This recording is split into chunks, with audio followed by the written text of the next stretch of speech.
नमस्कार मित्रांनो, मी उमेश यादव जयू. आजच्या या व्हिडिओमध्ये आपण सुरण या कंदभाजीविषयी थोडक्यात माहिती घेणार आहोत. चला तर पाहूया सुरणाविषयी थोडक्यात माहिती. मित्रांनो, हे पहा, हे सुरणाचं बीज आहे. बघा किती छोटंसं आहे.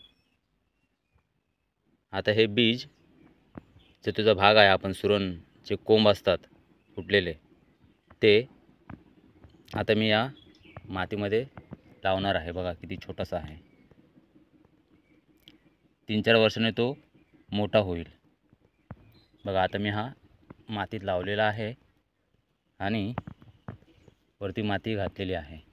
याच्यामध्ये राख पण लावतो, पण आता राख उपलब्ध नसल्यामुळे मी डायरेक्ट माती एकत्र करून, हा मातीचा ढीग आहे तो एकत्र करून वरचं रानबीण काढून इथे मी सुरणाचा हा कंद लावलेला आहे.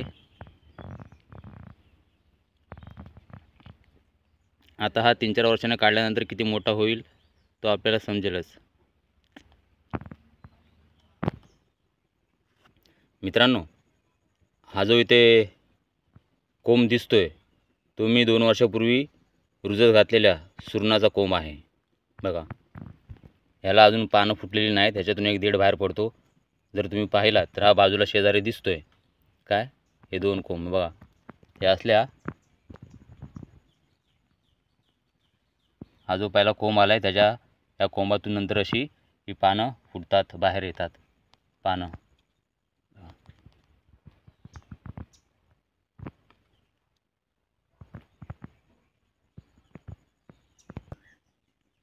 मित्रांनो, आता हा पहा, यातून पण बघा इथे थोडासा भेग जाऊन इथे टोकाला बघा पानं आता फुटण्याच्या तयारीत आहेत.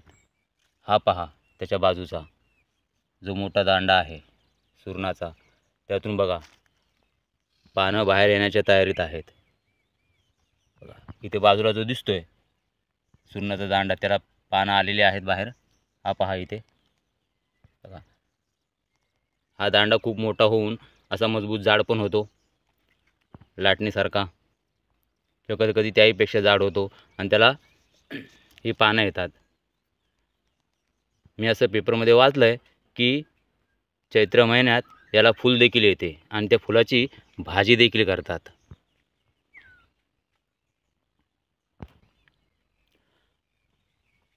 सुरण भाजी ही कंद भाजी आहे, आरोग्यदायी आहे. आवडीने खाल्ली पाहिजे सर्वांनी.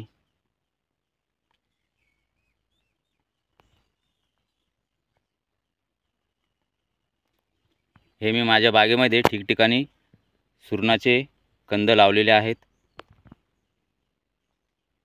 आणि 3-4 वर्षांनी ते मी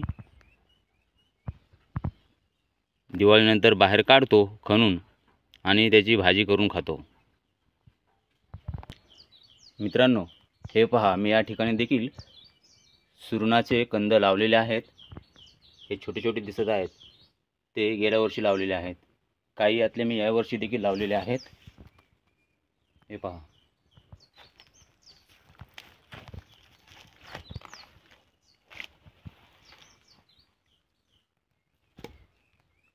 आजूबाजूला रान देखील वाढलेलं आहे. बघा, हे सुरणाचे दांडे आहेत, म्हणजेच रोपं आपण शुद्ध भाषेत बोलू शकतो. हे पहा, इथे पण आहे. यांच्यावर मी 2 दिवसापूर्वी राख पण घातलेली होती मुळात. हा बघा, इथे एक पुन्हा रुजून आल्यावर पानं त्यातून बाहेर येण्याच्या तयारीत आहेत. हा बघा,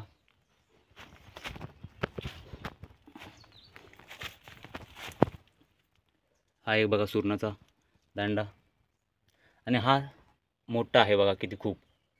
हा अजून मोठा होईल.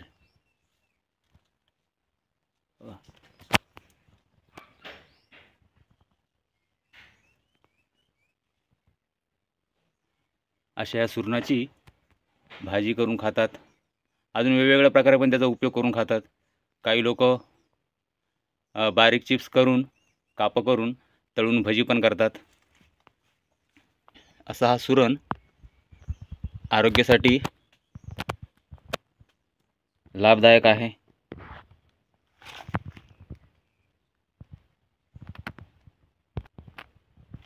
हा पहा, इथे देखील मी सुरणाची लागवड केलेली आहे। 2 कोंब फुटलेले आहेत। आणि मित्रांनो, हे जे बाजूला दिसत आहे तुम्हाला, ते चिना आहे, चिना। मित्रांनो, सुरणाला इंग्रजीत एलिफंट बूट असे म्हणतात। मी अनेकांकडून असं ऐकलं आहे की सुरण हा मूळव्याधीवर खूप उपयोगी आहे।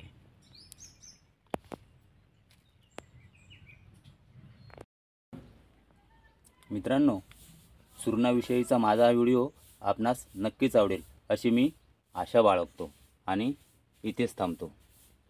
धन्यवाद।